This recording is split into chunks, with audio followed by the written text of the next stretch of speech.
grade 12 data handling statistics. The only thing that gets added to grade 12 from grade 11 is the regression line. So a question, and this was in November 2023, paper 2, last year, and it was all about truck drivers driving a certain distance, having a rest before going further. We've already done the scatter plot on the board, which means he has traveled a distance, a certain distance, like 180 kilometers.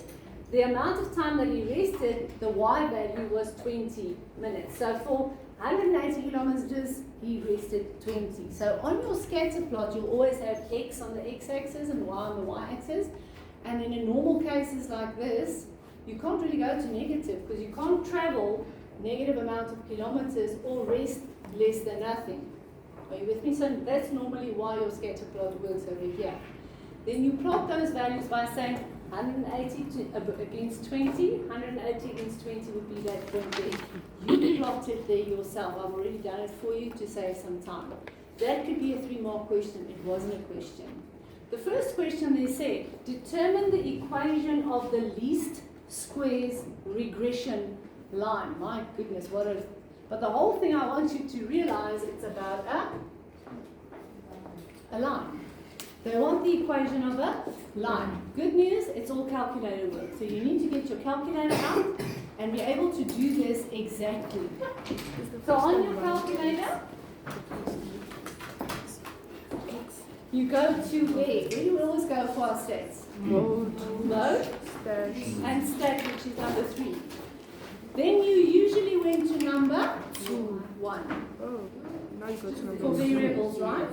But now when we want this equation of a straight line, which is going to be y equal to, it's going to be, normally a straight line is mx plus c, right? But this is the way we're going to write it now because that's the way that it's on the computer, on the calculator. And that's number 2 there that says a plus bx. In actual fact, it's a capital A and a capital B, that's beside the point. To get that A and that B, you're just going to get it on the calculator and it's a 3-mark question. You just punch it in. Now, you're going to say, I'm going to do number 2 because it's the first time that we're working with 2 variables, with x and with y. So we say number 2 and then, voila, there is a table for 2 variables. You read that in, so quickly let's do it together. The x's is 180, and then 200, and then 400, 600, 170, check up on me, 350, 270, 300, and I'm done. So I enter that all the time. I've done all of the x's together. Now I'm at the bottom there, it's waiting at number 9 for me, but this isn't going to be a number 9, there was only 8 pieces of information. Then I go back right to the top, just some information. If you go right and down, you'll get right back to the top.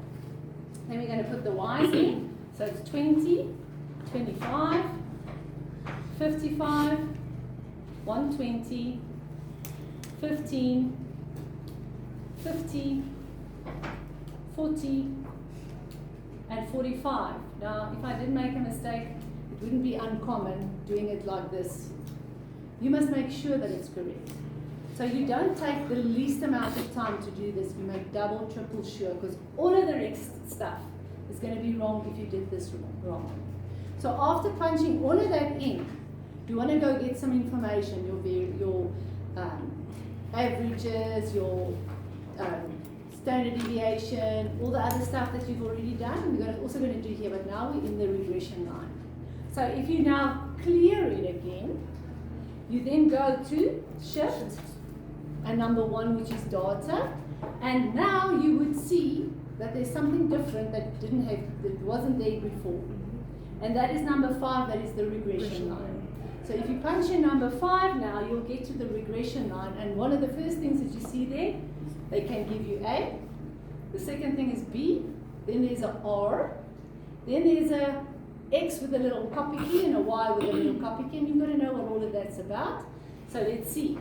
So if I want the A, what do you think you do?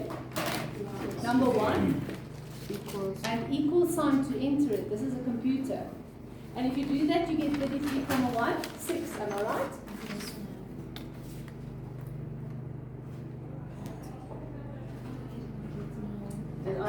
right? Yeah, it's 20,74. I think I punched it in incorrectly, so you guys are going to have to help me. Because I'm not going to do the whole thing again. 20 minus 23,85. Yeah, I can remember that from the other class. And then B. 0,23.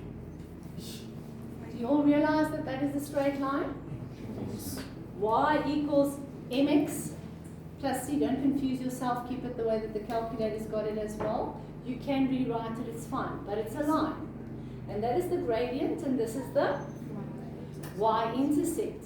Now, if you wanted to get this regression line and you wanted to go sketch it, I'm coming back to that just now in 1 or 2 seconds. All right. The first question was, get me the equation, and it's 3 marks because it's 1 for A, 1 for B, and 1 for the fact that it's a straight line for that whole format. And that's your 3 marks. Is that easy? Yes. Putting easy?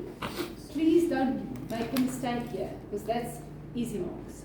Second question says, if a driver traveled 550 kilometers, then how much time did he have to rest? So if I had 550 here, I could read it off, couldn't I? But that's not what this is about. This is now a model for finding out, if I know X, the time or the distance he traveled, I should be able to work out Y, the minutes that he must rest, according to this pattern, this model. Because that's what data is. We're making a model that makes projections. If he does this, what will happen? So if you want to do that, it's possible now to go take this as is and say minus 23,85 plus 0,23 times 550, and that would be fine. But please, I want to show you something more accurate, because there is sometimes going to be a little bit of a difference, and you don't have to do anything for yourself. You can just go to the calculator. On the calculator, there is a function that says, those were the little copy keys. That was also there with the regression line. So where do you go again? Just don't ever go back to mode, because then you're wiping it all off. Back to data and stats, and to your regression line, and there where the X copy key is. Now guys, even I sometimes get confused, but you'll quickly find out your mistake. This one is to say, I want X. I'm going to tell them what is Y. This 550 was what? X or Y? If you traveled 550, that's your X, right? The travel. So you've got X and you want Y. So this is the one I look for. If you mix it up, you'll quickly see that the answer doesn't make any sense. You'll get something like, if it's 550 minutes, you'll get something like 5,000 kilometers that he should have traveled, and things just don't seem normal. Are you with me here? If you do get confused. But now I'm teaching you. This says find Y if you have your X. So this would be, if I tell you what Y is, you can go find the X. So to do that then, you go to your calculator and you punch in the Y with the little copy key, which is the number 5 on mine. And then, very importantly, I've got to teach you this. You've got to tell him that it's 550. And that you put in the front on your calculator. It's on there now, so how do you get in front of it? With your little arrow, right? In front of the X to the copy key. You put your 550 and then you put your answer equals. Please give me an answer.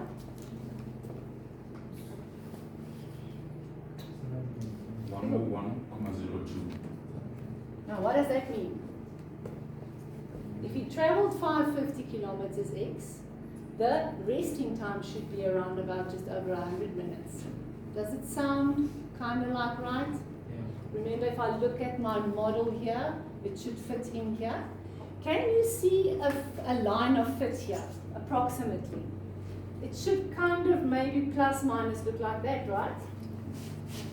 Going through all of those 8 points. Do you see it? It's not a parabola, definitely not. And in any case, all the regression lines will be lines. Are you with me? Okay, so if you want the Y, you put the X there in the front. This is what it means, and you've got 2 marks. Whether you did it my way with the calculator, because it can be a little bit different. If you punch that into your calculator, did anybody do that? 102.65. 102.65. Is that majorly different? No. If you rest 102 minutes or you rest 101 minutes, I'm getting the same idea. Data is not exact. It's a projection, approximately. It's not going to be a lot, but there will be a difference. Why? Because this is rounded off. We rounded it off when we got the A and we got the B. If I tell my calculator to do it, it's not rounded off, so it's more accurate. Are you with me? So you don't round off. If you do it, you'll get your marks. You'll get that 102, the mark. Next one says, please write down the correlation coefficient and then interpret your answer. If you have to get the correlation coefficient and interpret your answer,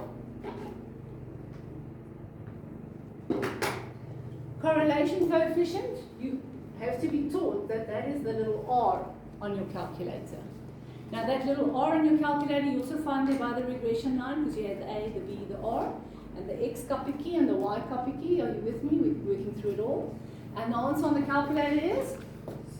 0.98. And what does that mean to a guy that hasn't been explained this? Nothing. You don't know. Okay.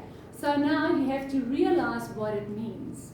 The correlation coefficient means if I draw my line of best fit, and I haven't even drawn it, then if it is close to it, all of the little dots, say the dots were done this, and my line went there. It's kind of like all close, but if it was a line like this, that's a much closer fit. Are you with me? So we'd say there's a stronger correlation and there's a weaker correlation. There's also a positive correlation, and there would be a negative one depending on your sum. Now, here's the list. If this is now what 1.4 says, interpret that value for me. Your answer here would be, it's either a strong or a weak positive correlation or a strong or a weak negative correlation. Now, where does that come from? Knowing that if R is between -1 and -0.5, it is a strong negative correlation. If it is between -0.5 and 0, it is a weak negative correlation. It's something that you must know. And if it is between 0 and 0.5 and 0.5 and 1, what do you guess? This time it's now going to be a positive correlation, definitely positive. But this will be a weak, and this would be a strong. So let's interpret this for our sum. So for our sum, we would say it is a strong positive correlation, and that's all that they want. Easy peasy marks if you know it. In actual fact, I would have loved it if you had said it's a very strong, because it's jolly well close to 1. Are you with me? Meaning if I do draw my line, all of those points are going to sit very, very close to that line. It's not all scattered all over the place. That's what's going to happen. Now, it wasn't asked on that question, but they did say, or they didn't say, please sketch this line of regression. Or the regression line is better English.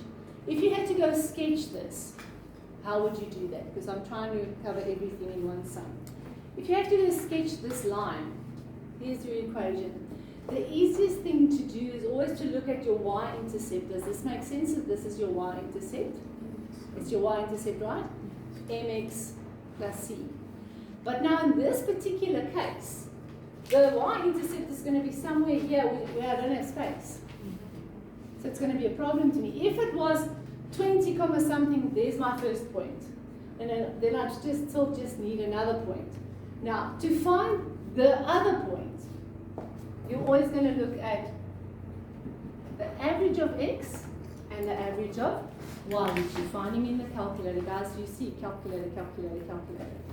I'm looking for one point first of all, somewhere here, which is the average of x and the average of y. Now, you're still on your same data, But you're going different place now because in our list we only had A, B, R, and the X copy key and the Y copy key, right? There was an average.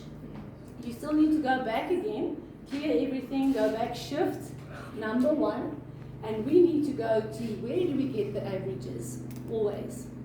At the variables. Number 4. VAR, number 4. In that number 4, you have N. We're not going to ask how many N's, how many daughters. Here we know it's 8.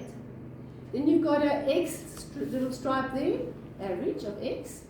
You've got that little shrekky, that half a shrekky, which is your standard deviation, not asked now.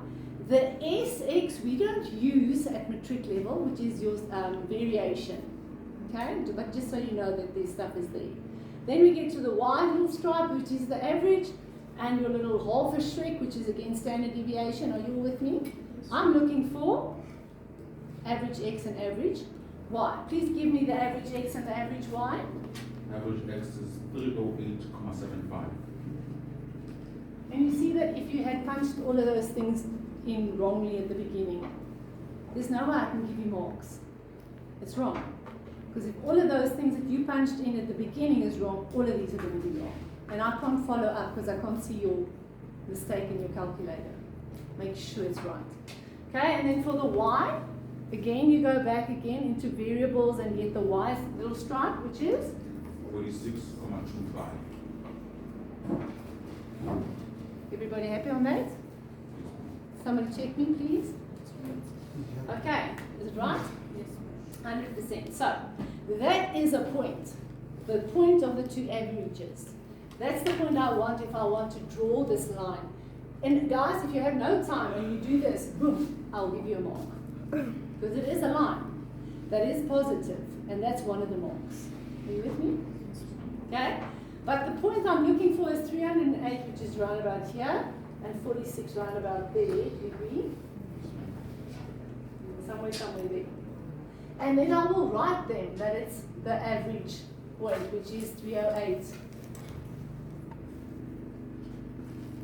So they can see it. Don't just do it in your head and plot the point. They need to see this answer. Okay, now I've got 1 point. I can't draw a straight line with 1 point. If I had this y-intercept, fantastic, but I don't have it. But let's look at another logical place to go. If I can't get the y-intercept, I'll rather have the x-intercept. Can you take any other point? Yes. How would you get it? Give me a x like, please don't take 300 because it's just on top of that one. Take maybe 200 or 100 or whatever. Are you with me here? Well, 100 is also not going to work so like a 500, and you'll get a point somewhere there, and you can join the 2 points. That's fine. I prefer that you do the average, and then the other point must either be the x-intercept or the y-intercept, because that's the one that they like to look for. How will I find the x-intercept? Your Y. Yeah, so what do I say? I want x, and I need my y to be 0. Do you see that this is technique that you've got to go look at? So I'm looking for x, and the y is 0. So that you don't put y in, because if you do put y and the 0 in front, your answer will be negative 23, because that's when you're looking for the y-intercept. Please give me an answer. 105.03. And now what's that again? X-intercept. Y-intercept. And please tell them that that is 105, 0. And I've got 1, 2 points, and I can draw my line. Okay, well that's definitely not a straight line. Please do it with a ruler. Can you see that the points are quite bunched together? That's why it's a strong correlation, close to the line. If it had been more spread out, it would have been a weaker correlation. And if it was this way, a negative correlation. Are you all with me, guys? Okay.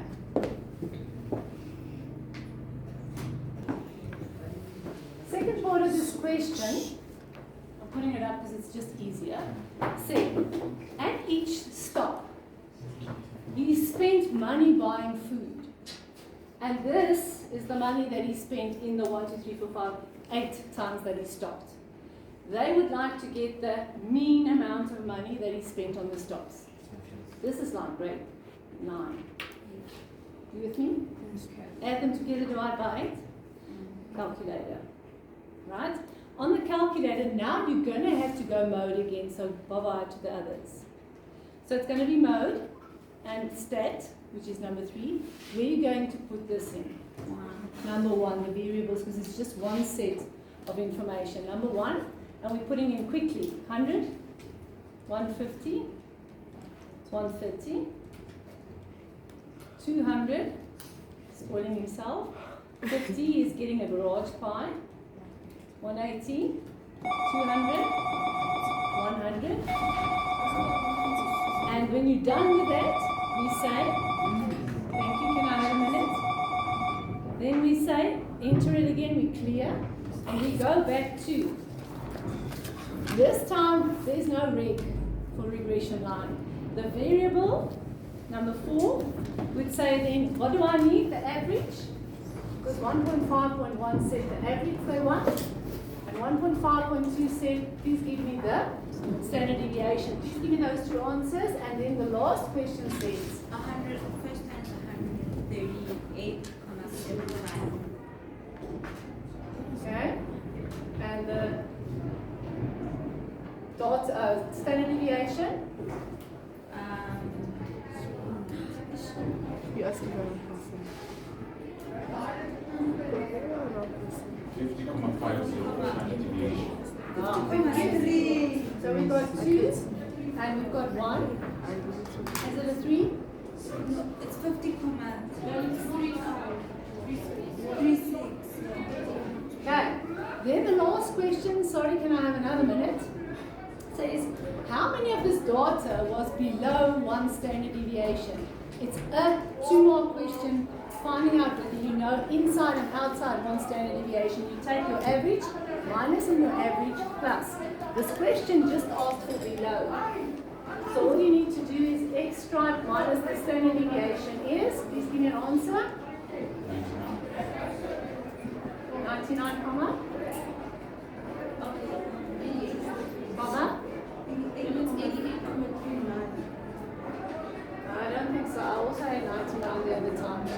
It's wrong. Isn't it? It's 190? maybe 80. Did I read 180? And it's 190, so yours is right. Give it to me, please.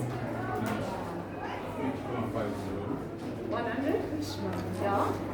It's mean 150 on the dot. Thank you.